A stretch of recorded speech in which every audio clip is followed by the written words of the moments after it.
This episode of the Citadel Cafe is brought to you by listeners like you. Visit patreon.com/the Citadel Cafe to find out how you can become a patron and help make this show possible.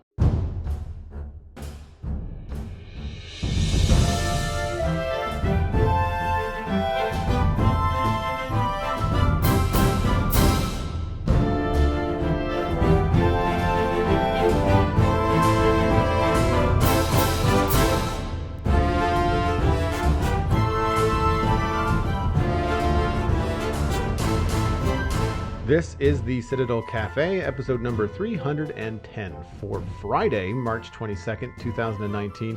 My name is Joel Duggan, and the Citadel Cafe is where my friends and I hang out to talk about the geeky stuff that we are into.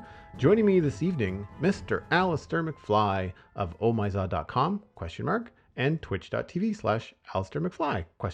I forgot to check all of this with you before the show, so I'm asking you now. Are those still places that people can go to find you?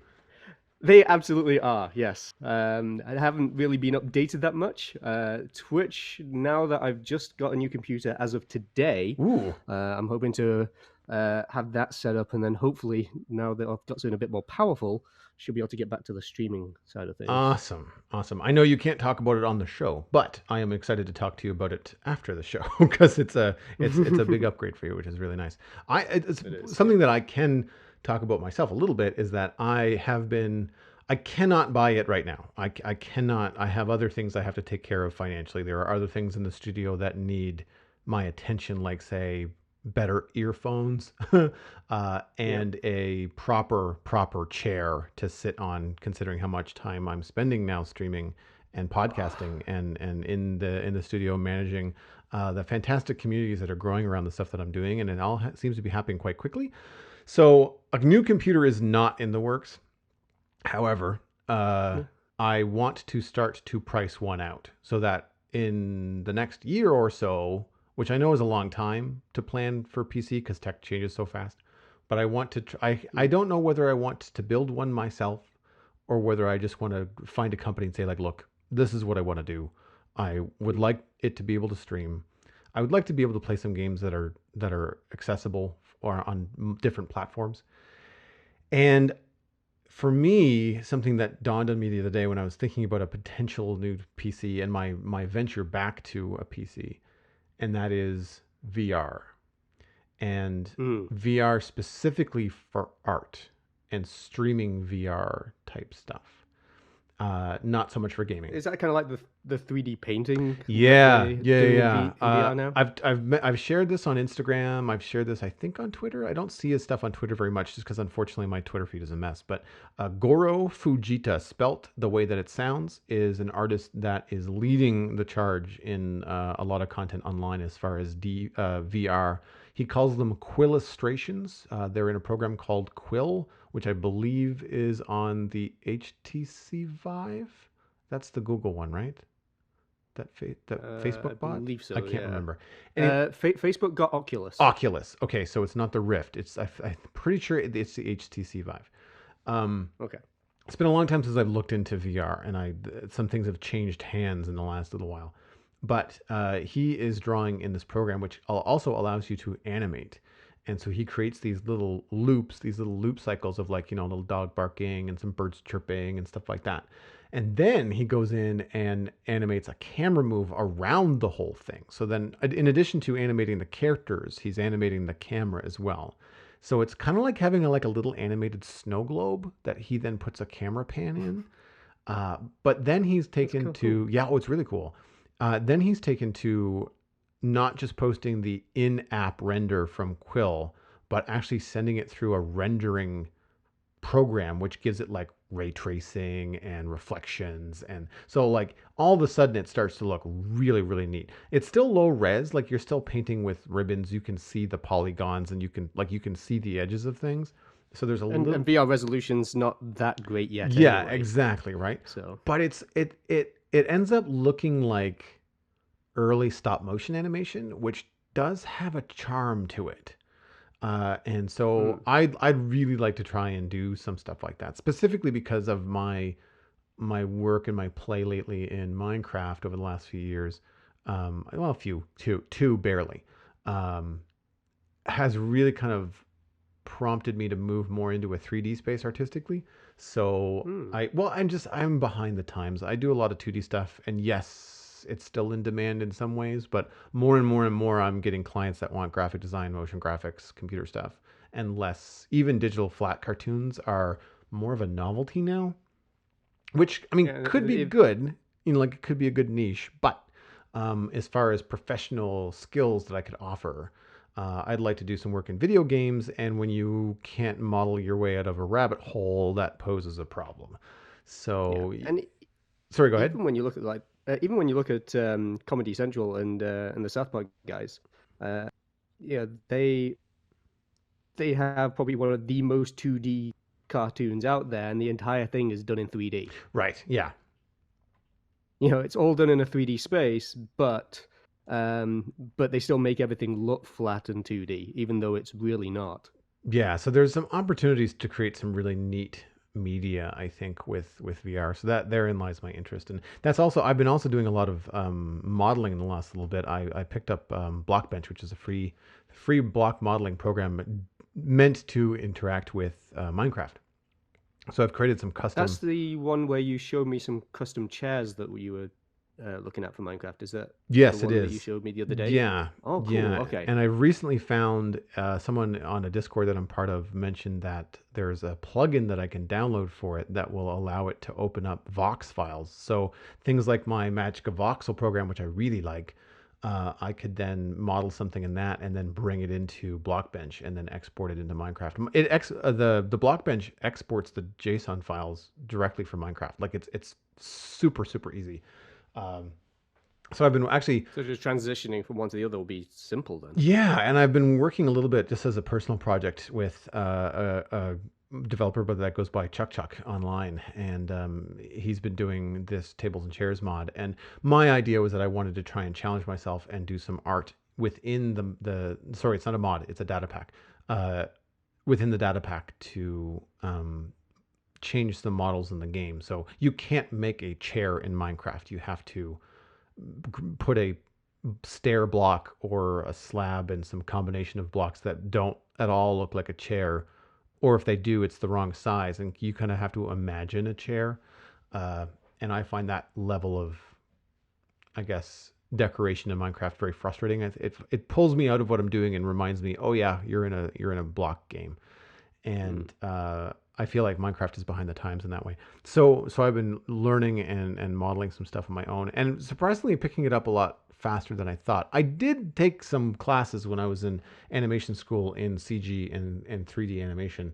This was 20 years ago, so I'm surprised that I can still kind of wrap my head around it. But I think part of it too is that I do play enough video games that my spatial awareness in a 3D program of any kind is still pretty good, right? Like if you're working yourself around a castle build in Minecraft, it's not a whole lot different than modeling something in a modeling program. You just have to kind of remember where you are and how to move, what hotkeys do what, stuff like that. So, I remember when I was a kid, again, we're probably actually going about 20 years ago, just trying to get my head around 3D modeling when that first came out, and I couldn't. I remember downloading the DeLorean from Back to the Future 2. mm, Somebody had released it, and I downloaded it for some 3D animation thing, and I tried to get it to fly around, and it took about a week of solid rendering just to get about 2 seconds oh yeah, on the lowest quality because I just had, I think it was just like a Pentium 4, Pentium, or maybe Pentium 2, something like that. Something that was really just not that powerful at all. right. And I just remember kind of just giving up in frustration over struggling with the 3D space versus, on something that is a two-dimensional screen. Just with the rendering times alone. Yeah. Now imagine Just with the doing all that in real time, low res, mind you, in VR, where you're in the 3D space with the thing that you're painting. That to me would just seem so much easier. Right? Yeah. Like Just to conceptually get my head around. yeah. It's I mean, that you just you could feels like it do would make more you sense. could do one of two things depending on how much room you have in your VR studio. If you're painting, I will say we'll say you're painting like a little potted plant on a table, right? You're modeling Hmm. and creating this potted plant. You can do the thing that we would do in a flat engagement, which on a monitor where you would spin the model so that you could model the other side of it. Like you wanted to do the west side of the pot and you're facing the east side, you would spin it around. Or in VR, you could just walk around it, right? Like if you've got enough room in your studio where you could stand up and actually move, then you could just adjust it that way. Likewise, with the VR goggles on, if you want to get up underneath something, you could just kind of tilt your head the same way that you would look under your kitchen table, right?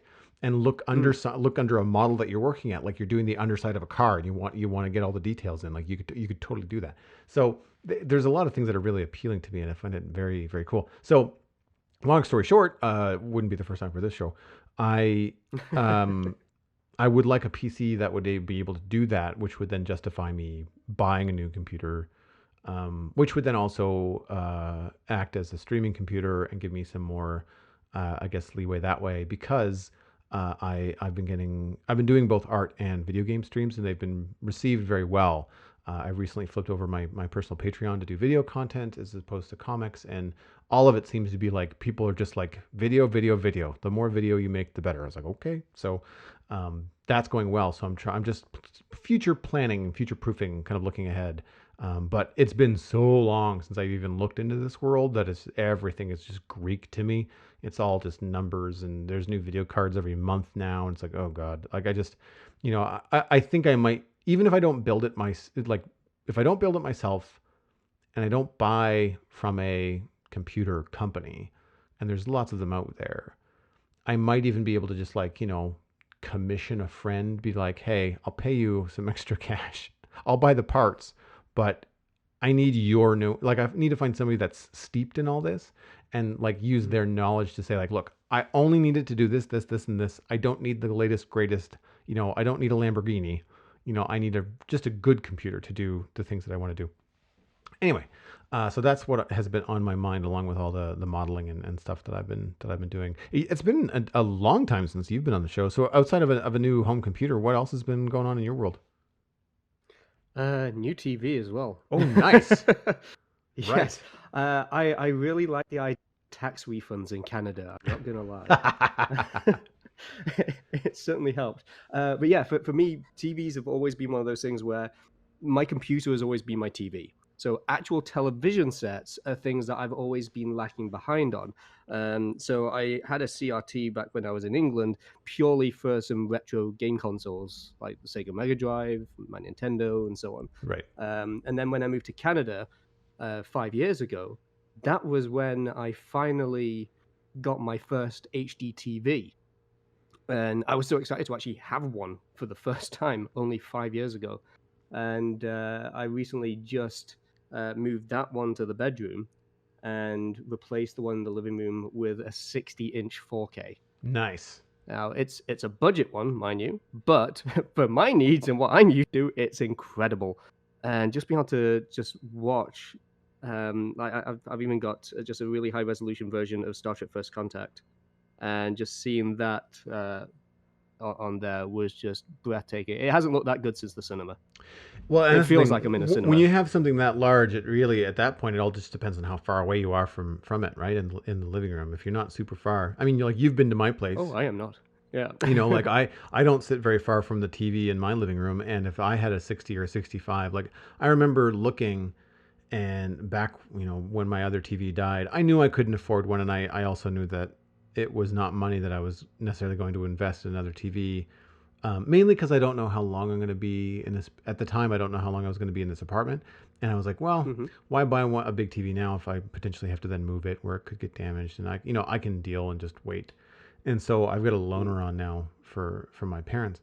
And I downsized. It went from 45. I think I'm down to like a 37 or something. And it's okay. It's fine. I'm used to it now. But when I was in the store, I was looking for a Sony 55 because that's what my budget was, or what I felt was be reasonable for television. And then I was standing in front of it going, oh my gosh, like I thought the 46 was big. This is giant freaking enormous. Of course, I realized I was standing in front of a 65-inch screen after I looked at the sign. Well, they had the 46, 55, 65 all there on the sign, but it didn't indicate which one you were actually looking at, which was stupid.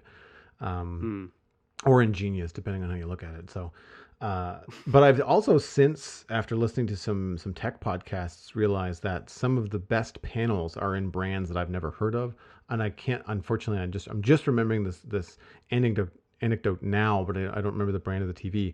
But it was a 55-inch television on Amazon, and it was something ridiculous like 650 US.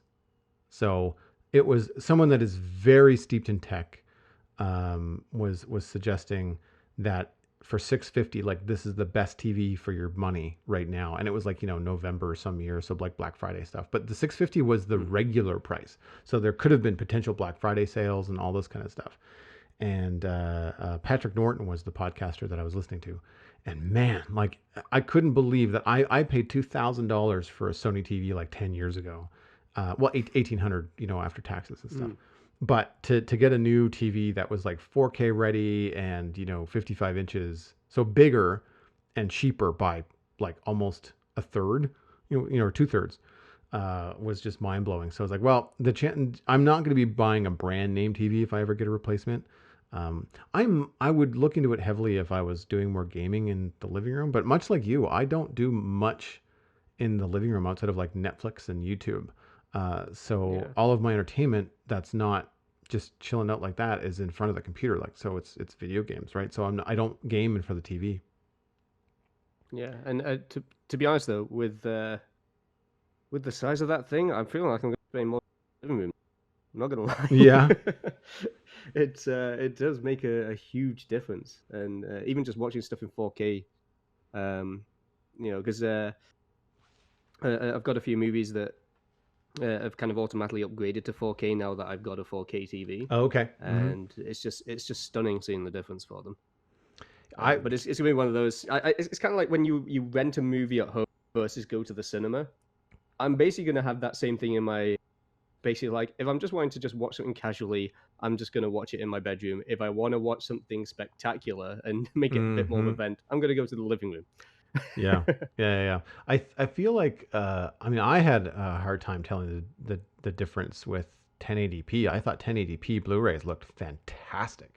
I can't even imagine 4K, provided that 3.2 pull down is turned off. Like I hate that smoothing thing that TVs do. Yes, drives me crazy. I deliberately got one that didn't even have it as a feature. Nice. Yeah. It's like not only am I gonna turn it off, I don't even want it to be even part of the TV. Yeah. I feel like it probably did make it cheaper not having that, because I did see because I got it from Costco, and they had all the TVs all lined up, all showing the same thing, and when you turn around, the TV behind me was advertising it as a feature. You could see it actively being, that it was enabled on that screen, and it just looked so much more terrible. And the TV cost almost twice the price. It cheapens the footage. It makes it look like a handy cam. Like it removes. It doesn't remove the depth of field because it can't do that, but it does something to.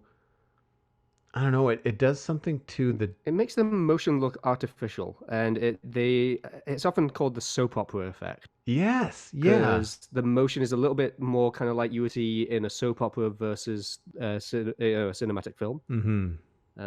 But yeah, there's just something that just doesn't feel right for it, and there's something about even though you could have a better frame rate for a movie, there's something about just the traditional frame rate which just feels cinematic. Yeah, I'd rather put even my though money, it's not as true to life. Yeah, I'd rather put my money in a TV that had better blacks, better blacks, better refresh rate, and then not worry about the pull down stuff. But speaking of movies and TV, though, one of the things that I wanted to try and tackle this week is something that was brought up by Brockett, I believe, last year. Brockett was actually supposed to be with us this week, but he had some family stuff come up. And so we were all prepped, but we couldn't get it recorded. So Alastair was kind enough to fill in. And this is, of course, Pass or Play. I haven't had a lot of time to watch anything at length over the last little while. However, there's been a lot of new trailers dropping. There's a lot of chatter about what's coming this summer for movies. So I thought that we could take a look at a number of different trailers, and Alistair and I could just chime in as to whether we're interested in seeing the movie or whether we're just not at all interested, or what we thought of the trailer, if we've seen them, that sort of stuff.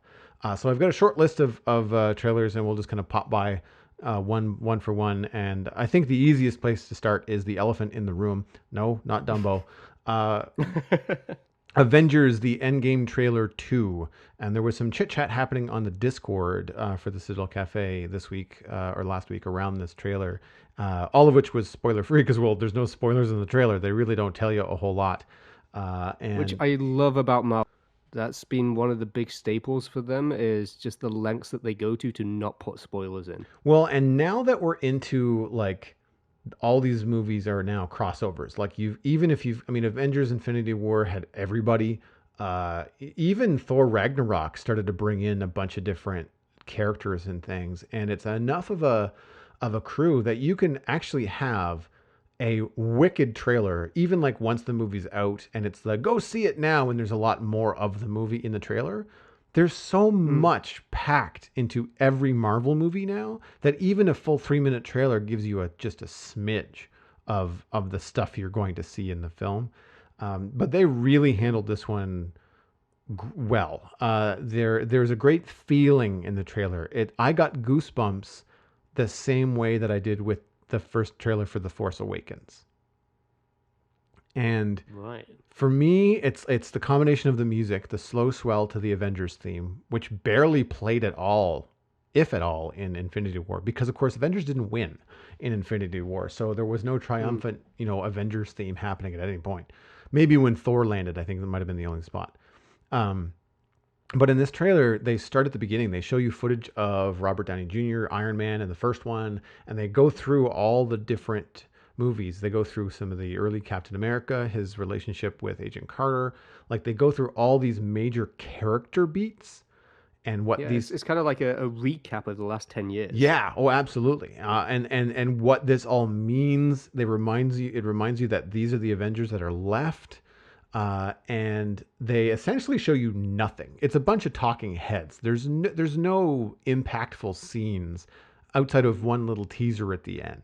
That really tells you anything about the movie, and it's just a good way to sell it. It's just like, this is just going to be so bloody cool, you're not going to believe it. It's so cool we can't even show it to you. It's essentially what I got from it, right? Well, one of the things for me as well was the uniforms. So they have these sort of red and white uniforms that they're all kind of wearing, and it's almost kind of that signature of, they've always had their own unique powers, so they've all had their own unique style. And given the defeat that they've had in the previous film, now that uniform seems to sort of signify that they are fully united, and it seems to kind of bring that together. So I thought that was an interesting sort of take. Yeah, the whole thing is styled around that too. So a lot of the flashback cuts for different movies are black and white, but anything red is highlighted. So Captain America's shield, American flag, the red stripes, Robert Downey Jr.'s glasses, I think at some point, certainly the Falcon's glasses. So anytime they showed a character that had red in them, everything was black and white with the exception of the red feature. And the new uniforms, which to me look like spacesuits, are red and white, with some deeper colors in the cracks, but they're mostly red and white on the surface of them. And so you've seen a lot of different memes around with different characters like Deadpool in the uniform and stuff like that, which I think is kind of fun. I really enjoyed the Captain Marvel cameo at the end. Yeah, so good. I love that they doesn't even flinch. No, I love that they hinted at it, but they didn't show it. And that, Thor walks up to Captain Marvel, then he reaches out and you can hear the hum of his hammer flying towards him, and he grasps it. And he just kind of looks at her like, I like this chick. And she kind of grins at him like, yeah, okay. But it sort of, like, at first you kind of think like, is she holding the hammer? Because that would be fantastic, right? And I'm sure there's some comic nerds out there that are actually going to be able to say like, yeah, well, actually, in issue number whatever, she actually does hold it, and potentially, I have no idea. if that's actually true. But you and I went to go see Captain Marvel together and really loved the film. So I'm excited to see her as part of the Avengers because the wisecracking and the attitude that she's going to bring is going to really help that situation because it's a Yeah. grim situation. I almost feel that probably one of the people. Uh, I think that her humor will probably complement Thor's quite well, but I think it'll play off quite well against Tony, Oh yes, yeah, just because yeah. he's going to be like the complete opposite, but he's still just as equally wisecracking I think that they're going to be. and very defeated. Yeah, I think there's going to So be a battle there for Alpha Dog, right? Like I think Tony wanting to be kind of the leader of the Avengers, you know, at least yeah, but technically, like he's the one that can fly, right? And so yeah, I feel like Captain Marvel is also that like cocky fly boy, fly girl, yeah. sort of mentality. And I'm wondering if there's going to be a clash there, or it's going to be one of the two. They're going to use that clash and use it as some sort of like character development plot point where there's friction there, or they're going to just adore one another and be like, this is amazing. Which I kind of hope they go the latter because the former would be kind of tropey and expected. But yeah, I'm looking forward to it. Obviously, this is a yes for me. I'm going to be seeing this in theaters Mm, when it comes out in yeah, April. it's going to be one of those advanced preview screenings for me. Oh, nice, very cool. Where they which is still a weird concept for me. It's like, here's the release date, so we're just gonna open it the night before, and so but they do that for pretty much every major movie. So it's like, why is that not just the release date? Yeah. Yeah, I know what you mean. The midnight showing, or not even the midnight showing, because people are just like, I don't Well, they want don't, to, I yeah, don't want to go to the movies at midnight. Can you just make it a 10 p.m. they showing? don't want to be open past midnight either, so No, they that's just true. Yeah. shift it to earlier in the day. That's it, them done. I think Yeah. they're kind of they're finished with all those midnight I showings. wonder if there's a technicality where the show has to be done at midnight, like at 12:01 local. That's when the movie has to be over then or later. Like if it lets out at 11 o'clock, then technically yeah, it's the day before. Um, I don't know. Hard to say. Either way, I know that I will be avoiding any other trailers that come out and probably avoiding any chatter about it right up until I go. Because I'm just gonna I want to go in and see that blind. The only thing I might do is rewatch Infinity War right before I go, just to kind of get my head Mm. back into it. Even though I've seen that a couple of times. Anyway, moving on. We've got Alita Battle Angel. I know that our friend Steven has seen it, and he really liked it. He thought it Oh, was nice. great. I have watched all of the trailers now.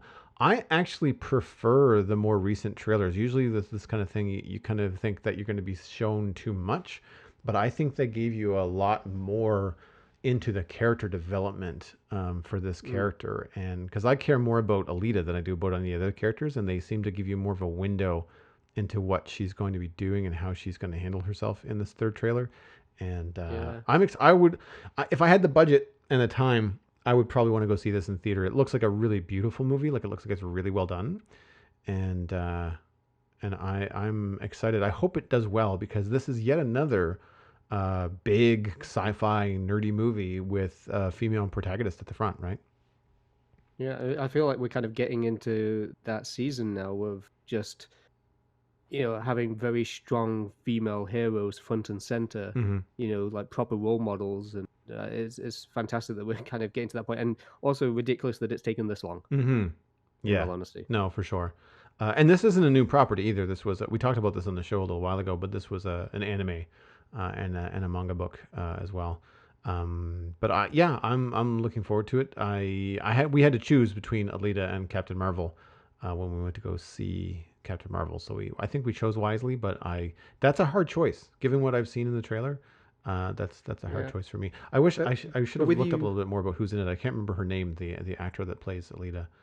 Um, I'm not sure either. But it's interesting with you saying about the third one kind of making you more interested to see it, because it was kind of the first one was kind of like, oh, that's interesting, and then the second one was just kind of like, I feel like maybe I'm just seeing too much here. But mm, but yeah, the third one just, it feels like there is more character there now. There's a lot more that's kind of intriguing me, and I hadn't seen it before. Captain Marvel. So for me, it was like a straight up, definitely Captain Marvel. Probably still would be, to be honest. nice. But I'm certainly more interested in seeing at the cinema now than I was after the second trailer, where I was kind of thinking more just kind of waiting until it comes out on Netflix. Yeah, the first and second trailer had me thinking cool, but I'll watch it on home video for sure. Rosa Salazar is the actor, and she was in the Maze Runner series, the Scorched Trails, Maze Runner, Death Curve, Death Cure, that kind of stuff. That's where she's from.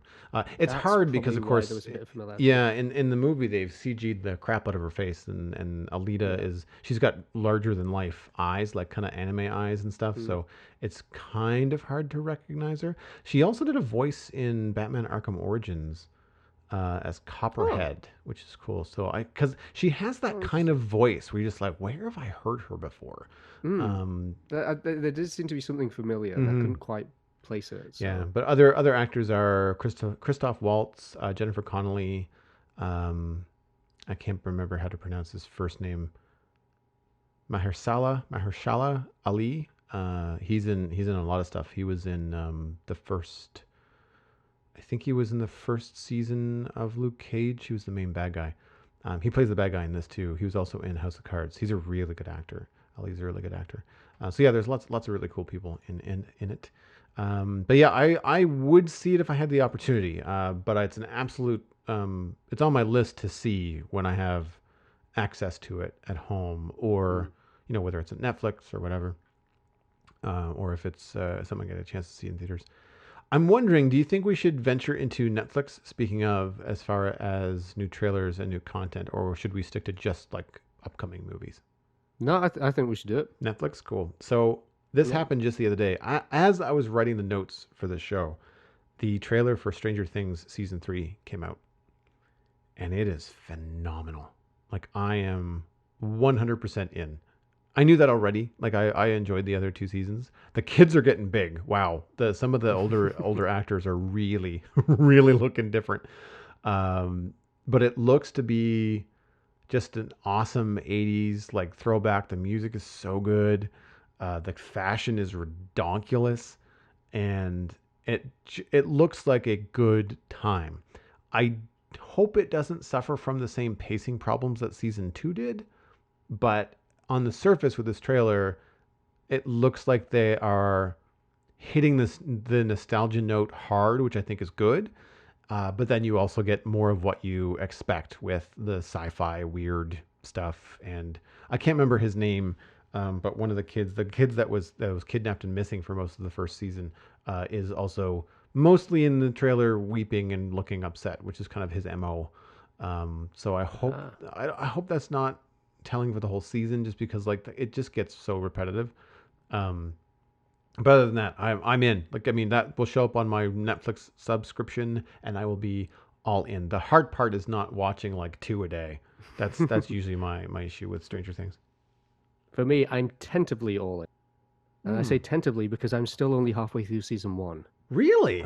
So yes. Wow. Yes, it's at the time. What was it that something ended up coming out and it ended up taking focus away from it, and I've just struggled to find the time to get back in. But it's one of those things where I saw the trailer for season 2, and it was just like, okay, this is just getting so much better. And 80s is, like 80s movie references are something that I'm always all over.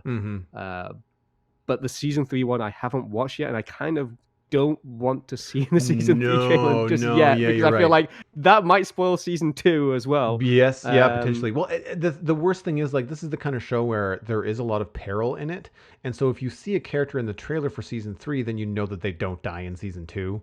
So like that alone can be a little bit wonky. I avoid the internet like the plague when Stranger Things is out, because it is an on the edge of your chair show when you're into it.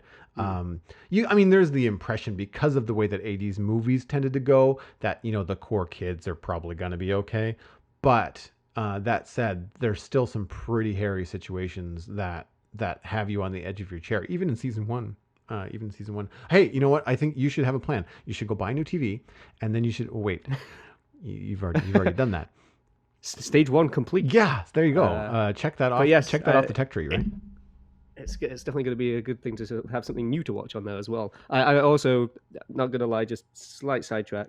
Part of me did rushed getting the TV as well because I wanted to make sure that I had it before Game of Thrones comes back out. Nice. Yes. Because that's going to be awesome. Yeah. I mean, and we talk about that on the show, obviously, for those of you that may be new. Every year when Game of Thrones comes out, the Citadel Cafe turns into the Game of Thrones show for this year. It's going to be 6 weeks. And that's all we talk about. Is we do a blow by blow, week by week, full of spoilers. There's no special barista cut. It's just straight up like watch the show before you listen to the podcast, because we go in deep.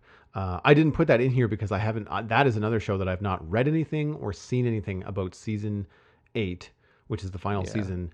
I'm trying to avoid as much as I can. I saw one thumbnail on YouTube. I was like, nope, not doing it. Nope. abort. Yeah. And that was more, even in the thumbnail, it was more than I wanted to see. I was like, darn it. Yeah. Like, just give me a close up of like Jon Snow or Daenerys, and that's all I would need. You don't need to show me everything. Yeah. Anyway, Game of Thrones is definitely on my list as well.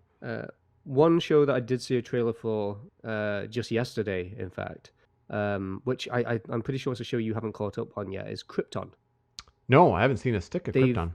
They've now got the season 2 trailer for Krypton coming out, and annoyingly, if you watch the trailer to see who's in it, because they basically kind of give you a hint of some of the villains that are coming in, it will spoil some of season 1. So I really can't say anything to those who want to see the show. But essentially, for those who aren't aware, it is set at a time.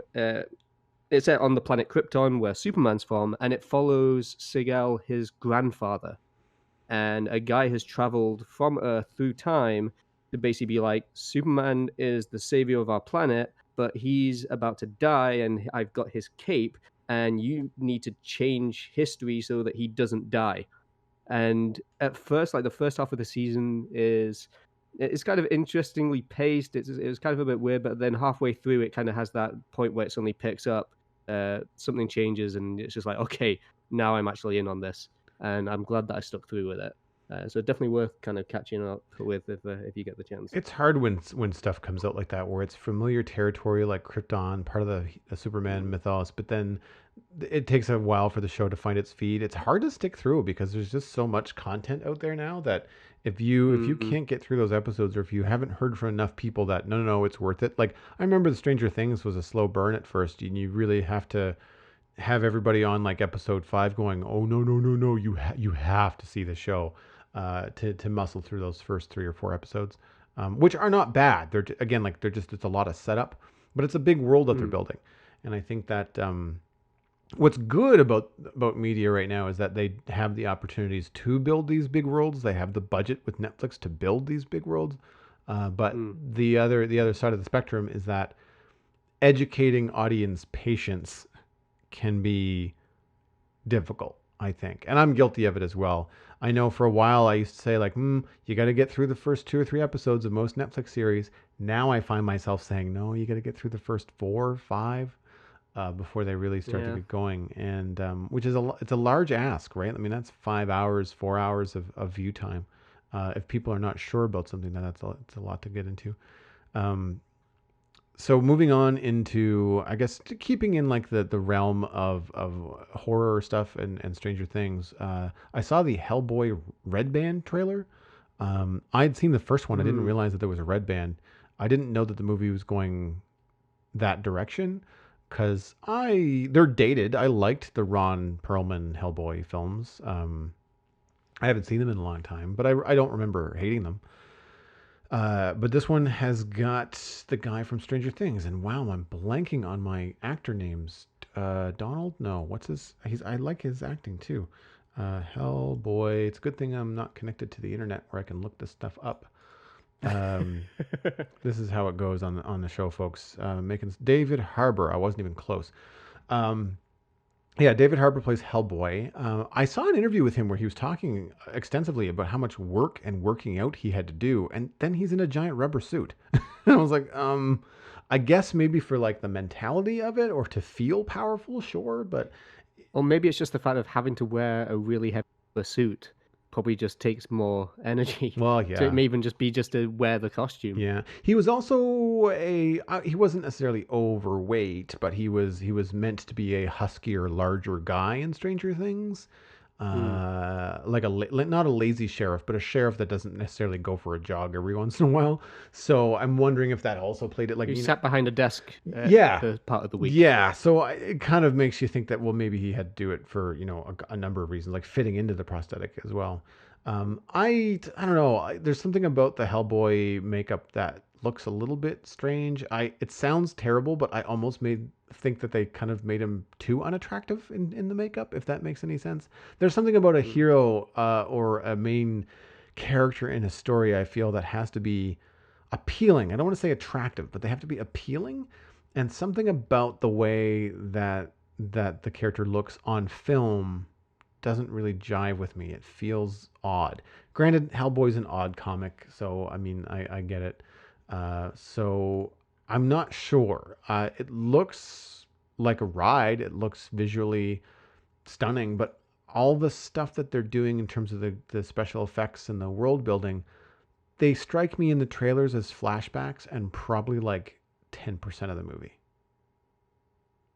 Yeah, I'm not sure if it was the Red Band trailer I saw or trailer 2, but I had to watch it twice because I realized that as I got to the end of the trailer, I had mentally switched off for the second half of it. And Mm-hmm. suddenly realized, like, hang on, I can't even remember what I just saw 10 seconds ago.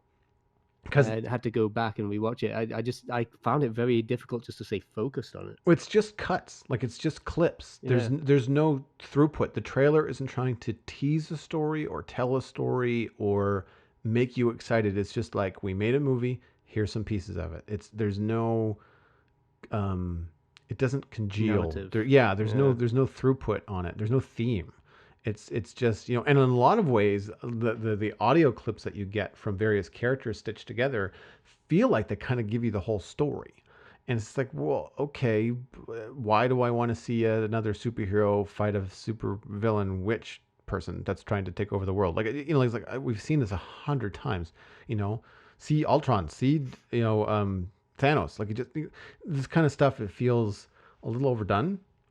And granted, I understand that you have to kind of stick to the source material. I mean, I like Mila Jovovich. I mean, she's a good actor, and some of the other people that are in it are also good.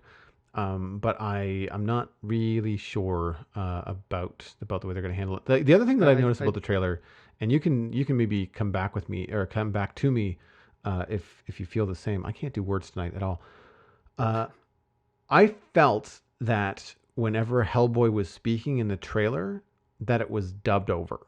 Like, it felt like the trailer video was off. And I don't know whether that's them cutting the trailer together with different things that he's saying, or whether he had so much trouble acting and projecting through the makeup that they had to go get him to do a lot of ADR afterwards. But it did not That's a good feel question. it did not feel together. Like, it felt out of sync. And that, to me, if that happens in the theater, like, I will just check out. Like, I'll have that same experience that you did. I wonder if they're just gonna sort of tweak the voice to make it a bit more hellish or something. I don't know. Well, I don't know. I mean, you can do that digitally without having to because it wasn't the sound of it so much as it was like the timing of it. in sync. Yeah, the timing of it, or sounding like, well, you and I are on microphones right now. It sounded like it was coming off of a very close mic. It didn't sound like it was part of the environment, right? Yeah. If he's in a big echoey stone chamber fighting something, his voice was like, podcast level, and then everything else around him was like echoey, and the explosions were going on, and just like, and he wasn't shouting. Or he was shouting, but then his voice wasn't shouting. Like where the character was being loud, but then the voice wasn't projecting. So I'm not sure what was going on there. It could be something as simple as that their sound editing just isn't done yet. Like, I don't know. And I just hope that narratively that they're perhaps holding back in the same way that Marvel hold back a lot of the movie. Just they're not very good at the tease. It could be as simple as that. Yeah, no, that could be it too. That could be it too. Well, rounding out the superhero comic book stuff, we have Shazam. What are you interested at all in seeing Shazam? I am. I'm actually really excited about it. Interesting. Okay. Because I'm not. And Oh, right. Okay. Yeah, like All right. the So more I see, the less I care. I don't know. I really like it. Um, I think part of it as well that in the UK, I also grew up with a comic and cartoon series called Banana Man, and it has a kind of similar kind of theme where you have a kid who eats a banana and he suddenly turns into a fully grown adult superhero, and it's completely ridiculous and it's designed for very young children. But it's something that I really, really loved as a young child. And so I see this kid who suddenly has this moment where he's a bit like Tom Hanks becoming big, Hmm. and all of that kind of is just resonating with me.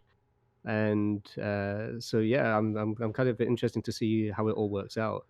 It's almost kind of like those, kind of Big meets Banana Man meets Kick-Ass Yeah. is the kind of vibe I get. So the part that really takes me out of it is the terrible outfit that they have him in. Yeah, I Where it's just all kind of glowing at the very. well, the fact that he's got a hard instead of having like a symbol on his chest like in the comics, he's got a hard plastic like LED lightning bolt like a chest plate, and it's huge. It goes like down to his navel. Uh, and it looks really dumb. And then there's all these articles and stuff online that you see on YouTube where it's just like, click here to find out how is it not Zach Levi? Who is that the actor that's in Shazam? Yeah, that's it. Yeah. So Zach Levi, see how Zach Levi got in the best shape of his life for Shazam. It's like, but he's in a padded suit, and it's an ugly padded suit. I would be pissed if I spent that much time working out to get in shape and then said, oh, by the way, we're going to put you in this ugly padded suit. Like, he's a magical superhero. Just let Zachary Levi be in a superhero suit. It doesn't matter that his shoulders aren't as wide as Henry Cavill's or he's not as big as The Rock or whatever. Just let him be himself in the suit and let him be the super and let him have the superpowers. Like I don't think it was needed. I also am not a fan of Shazam in any of the other series that I've seen in animation where he's got because he's Billy Batson is what 15, 14, something like that. And so when he's a superhero, he's got the same brain. He's got the mentality of a 14-year-old kid in an adult body with superpowers. And that to me just isn't appealing. Now, that's just subjective. That's me saying I'm not into that kind of thing, not saying that this is going to be a bad movie. Um, I will say, however, that Aquaman was a hot mess, and I don't think that DC is going to be able to pull their head out of the sand fast enough to make Shazam land where they want it to. I also think that coming out so soon after Captain Marvel, it is just going to pale in comparison. That is a high bar they have to meet. Oh yeah, against that. Yeah, They don't have. This is the thing. They've got a really high bar as a Captain Marvel, but they still, with the exception of Wonder Woman, they really don't have a bar to compete with themselves. No, that's true. That's true. Yeah, I mean Wonder Woman would be the so it could best still be DC one of movie. the best DC movies that we've had. Yeah, but so there is that kind of thing. I mean, they've set the bar. Shazam can't seem to leap over tall buildings. He crashed into one in the trailer when he tried to jump over it. Meanwhile, Captain Marvel has the bar in space. So, like, I don't think Shazam really holds a candle in my books. But that's just me. Flying high and hot in the heels of Shazam is Dumbo, which is yet another Disney movie that they didn't make or didn't need to make into a live action movie with a CG character of the flying elephant. Granted, it's directed by Tim Burton. I haven't liked any of his stuff in a long time. I like his older stuff, but not any of his new stuff. I find his new stuff just freaking weird. And so and there's also this thing with like the star-studded cast, and that always takes me out of it. Like it's a big cast. There's no suspension of disbelief when Danny DeVito is the ringmaster. Like it's just Danny DeVito in a ringmaster outfit. Like anyway. So it's there. I mean, it might be a good kids movie. I did enjoy Christopher Robin. I can't say that was a terrible film. It moved me. But the difference there is that Christopher Robin is not a retelling of anything. it's a revisit with some of the characters. It's a new story as to where Christopher Robin is as an adult. It's It not. was a modern version of like Hook, where they kind of followed on from the Peter Pan story. Yeah. But It's that much better done than feeling. Hook. Yeah, much better than Hook. Yeah. But so to watch Dumbo again, I don't really care. Yeah, for me, it's one of those. I might catch it like if it's on Netflix and I'm really bored. I'm not sort of wanting to really go out to see it, but like you say, I think it's going to be a brilliant family film. I think that Sure. families going out to see it with their kids. I think that that's going to be like a really big thing, Mm-hmm. and it is kind of neat just seeing. Like I've really been liking Michael Keaton's recent work. Oh yeah. And I don't know. I'm starting to get to a point where now Keaton's. I'm just kind of like, yeah, I kind of want to see that now. I liked him as Vulture in Spider-Man. That's it. Homecoming. Yeah. Like it's funny. There's this thing where not all, like for example, I find Tom Hanks not believable as a villain, but he's in this age range of leading actors where you can play like the gruff old mentor, like you can be the Obi-Wan Kenobi with an attitude. Or you can, for actors like Michael Keaton, or who else would fit the bill? Kurt Douglas, I guess. But like you can play the bad guy, and it's something to do with just being a little bit older, a little bit gruffer. You can really play the bad guy. I'm blanking on the names of a bunch of different people right now, but there's a few actors when they get up there, they can really nail it. And I would be curious to see his performance in it, but that's the only thing. I forgot he was in it right up until now. On the animated note, we also have Aladdin, which is the live action version of Aladdin. I think part of the reason why I'm a solid no on this is I think I overdid Aladdin as a kid. Like that was in the heyday for me of Disney. And like I think I even had an audio recording of Aladdin on cassette that I would listen to in the car on long rides. So like I couldn't recite it to you now, but as the movie is playing, I could probably read the lines to you as they come, just from like just memory from years ago. I also feel like Will Smith as the genie is miscast. I feel like just animate it. Like just if you're gonna go that far, then just animate it. I don't really think that I'm down for Will Smith as the genie for the same reason that I think that some of the star casts in Dumbo are also not going to be able to pull it off for me. Is that I'm not going to see the genie. I'm just going to be looking at the Fresh Prince of Bel-Air painted blue, right?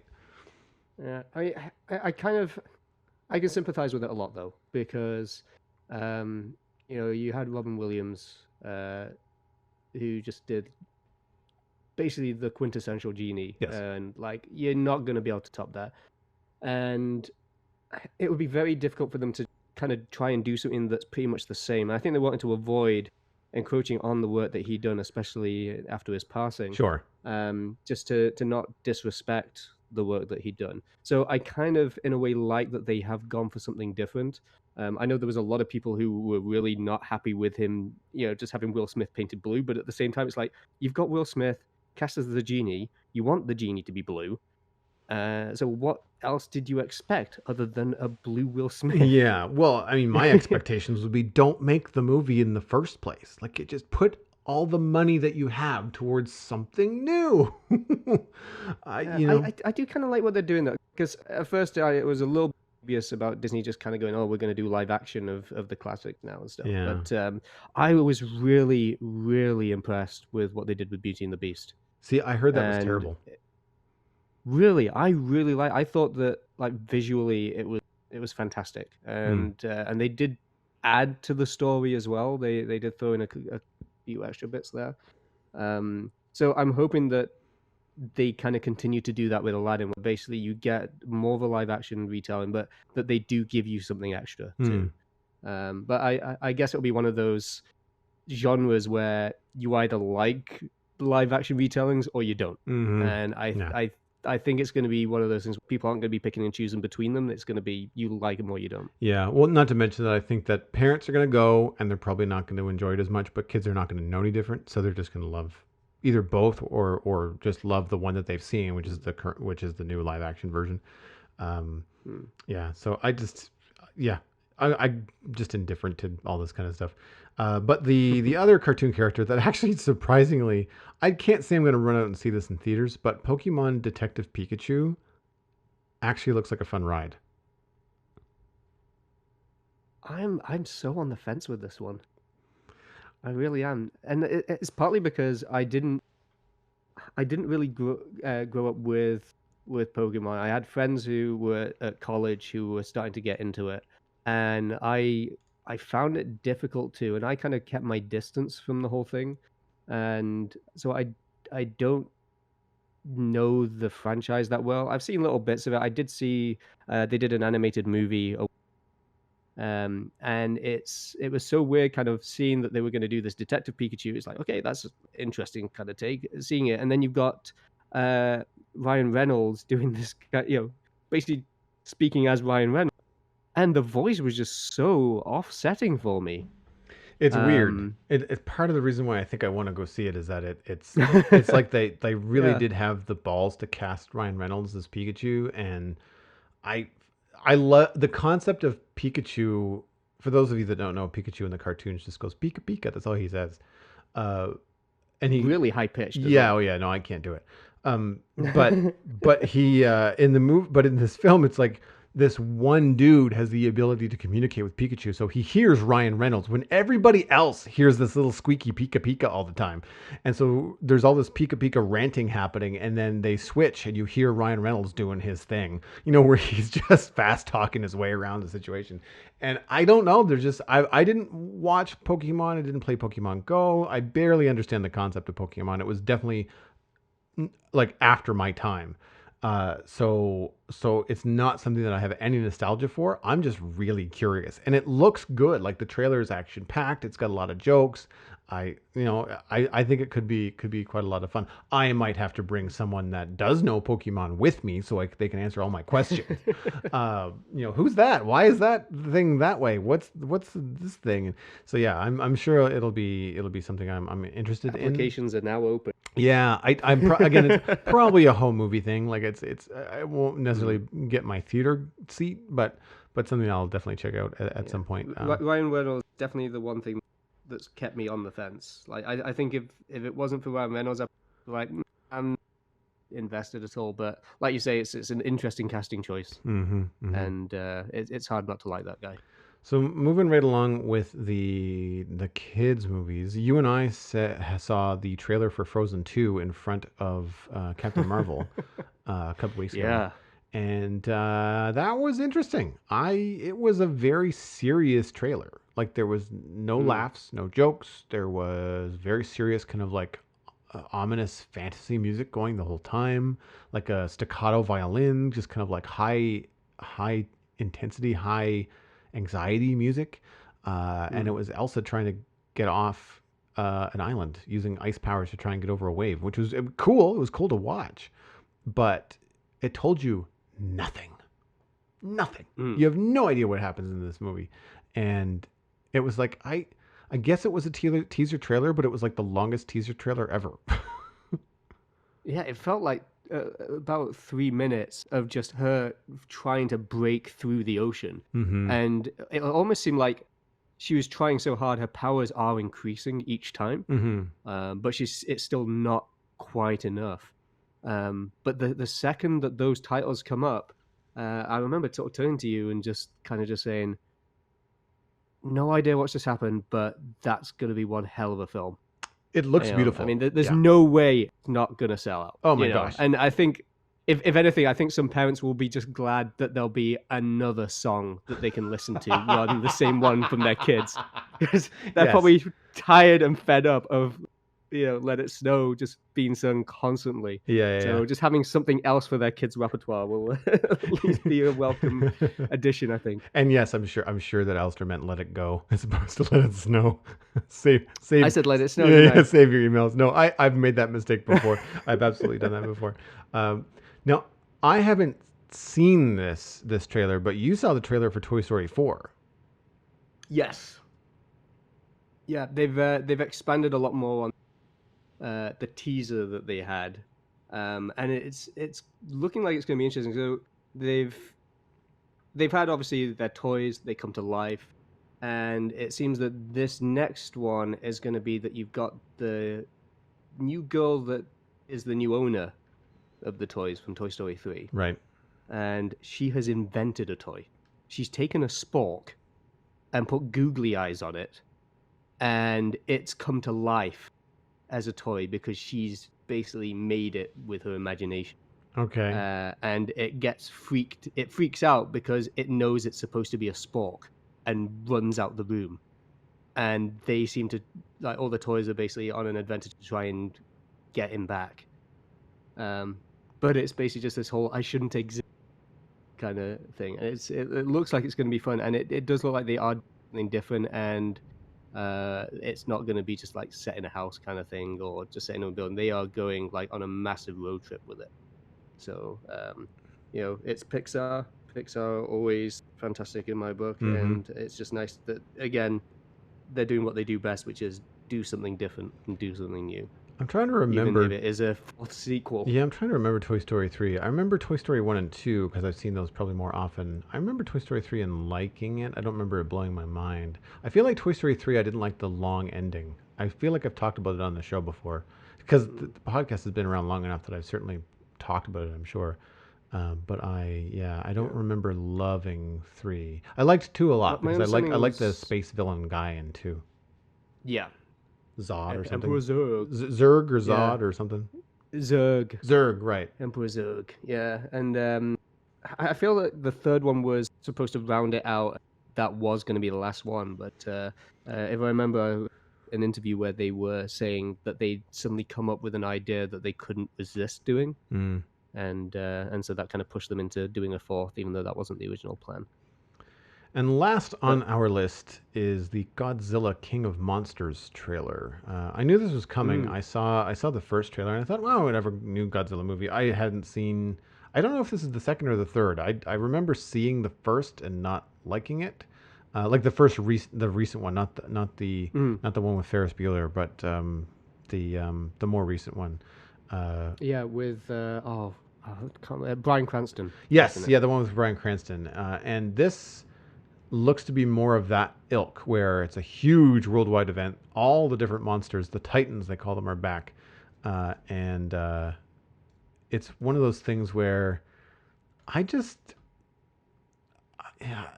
not going to see it in the theaters because it looks like a fun ride, but the story in these things never seem to hold me together. Yeah, and Godzilla's not a franchise I've always been that knowledgeable of. Most of my knowledge has actually come from watching James Wolfe videos from Cinemassacre, who's known for the Angry Video Game Nerd series. But he's been like a massive Godzilla fan, and he's done a few videos that kind of explain it in a way that's understandable. And I saw something recently as well that was saying that essentially the Godzilla that we have in the movie is very slow paced. He can level Tokyo, but it might take him a week. But he could completely and utterly level it and be unstoppable. The villain that he's going up against can do it in minutes and is a lot more fast moving and stuff. So that's interesting that you've got this big, massive behemoth, but he's slow going up against something that is incredibly fast and agile. So I'm curious as to how that will turn out. And the hero of the film, the Godzilla, they paint the Godzilla as the hero, and it doesn't. It looks terrible. Like, you have all these really cool looking versions of the Godzilla monsters, the villains that he goes up against, like Mothra, and I can't remember the other names of them. But Godzilla, again, like, he doesn't look physically capable, and he looks. I mean, I understand that there's probably some sort of homage being paid, but it looks like a dude in a giant suit, even though it's CG. Like, it still has arms and legs, and they didn't give it any kind of like animal agility to make it look like it could even defend itself. Like, I don't know. Again, it's probably one of those things that I would watch very easily on a Friday night at home, but will not really hit my radar when it's in theaters at all. I wouldn't mind seeing it in the cinema just because you've got a giant, massive monster, and it'd be good to see it on a giant screen. Though then again, I do have a 60-inch TV now, so maybe that'll change things. Yeah, there's that too. But yeah, this may change a few cinema for me. But I think it's one of those ones. See it at the cinema if I've seen everything else and there's nothing left to see. Yeah, I could maybe of interest. That's kind of probably when I would go see it at the cinema. Yeah, or you get those prioritize everything else. Yeah, you get those rainy summer days, or it releases the end of May, so like it could be pouring sideways here, in Nova Scotia in May, and like, oh gosh, I had this plan to do something today, but now it's raining sideways. What's playing? And it's just like, well, that's the 1:00 show. You're like, we're fine, we'll go see that. Like, I can sort of see that angle on it, but yeah, that rounds it out. I'd say I landed probably more on the negative on most. I'm more excited about stuff like Alita and Stranger Things and Netflix content than I am with things like Shazam or Dumbo, that sort of stuff. So is there anything out of all the stuff that we talked about outside of Avengers? I mean, we already know that's an automatic yes, but is there anything that we've mentioned that you're just like, yes, that's probably the next thing I want to go see if I have the opportunity? I'm probably going to say Shazam, in all honesty. That... I do, like, as silly as it sounds, I do really want to see Aladdin as well.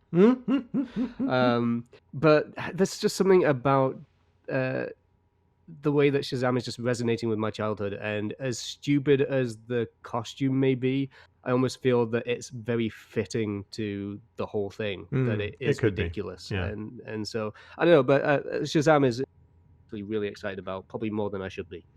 But there you go.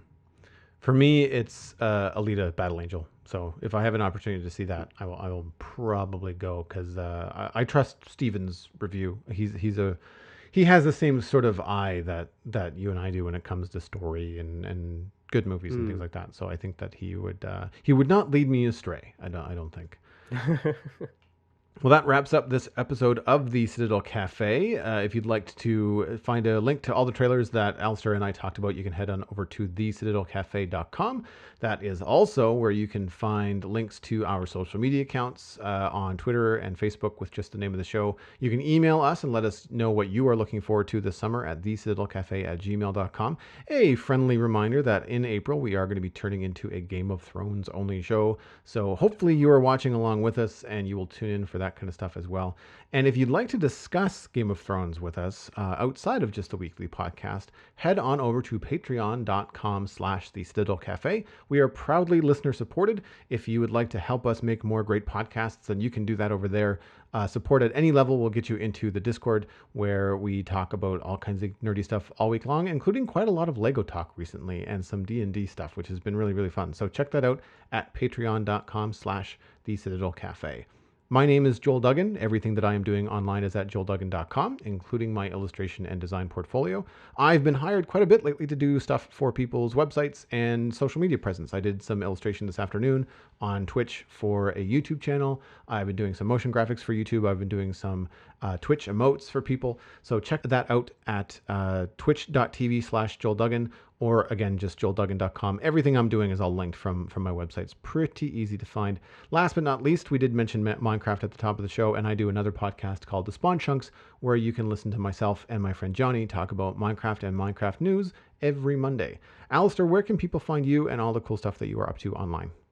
I have ohmyzod.com, where I've written some retrospectives of old movies that I enjoy. There's also twitch.tv/Alastair McFly, where I may very well be joining Joel on some Minecraft adventures. We have to come up with some fun stuff to do as a community on the Citadel server. I think that would be a fun thing, now that I know that several of our members have increased their hardware at home, and I think that could be fun. Even if it's not streamed, it would be fun to just kind of get together and do some stuff. Definitely. You've been listening to the Citadel Cafe, where we are fast, easy, and cheap, but you can only pick two.